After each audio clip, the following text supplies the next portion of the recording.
Okay, hello everybody.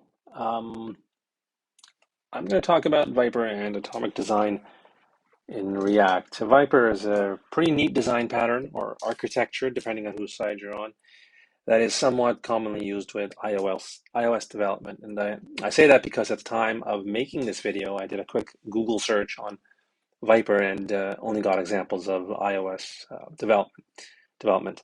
Um, but you can combine it with React, and that's what we'll be doing here. And I'll demonstrate the pattern while implementing a to-do application, because if there's one thing we can all agree on, is that there's not enough examples online on how to build to-do applications. This is going to be an intermediate level tutorial, so I assume you know some things. And if I mention something you're not familiar with, it may be a good idea to pause the video and look it up. So I'll assume you know what MVC is and how we try to separate our code into different layers so that we can think about them easier and also explain them to others easier. And also, when we have an application that grows in complexity, these layers help to add structure. MVC is pretty prevalent, so especially in frameworks. So it's kind of important that you understand how that works and how we use it.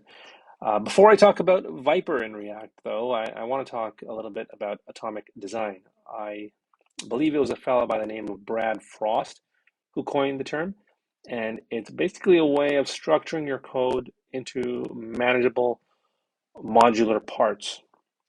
So in terms of React, we can take all our components and add structure or categorize them into atoms, molecules, organisms, templates or blocks, and pages. So atoms would be like the most basic building block you can think of, like a button or an input field. Molecules are the grouping of atoms. So take a button and an input field. That's the example of a molecule. An organism is a combination of molecules. And probably the best example I can think of is a nav bar, which you have maybe two or more molecules in a nav bar.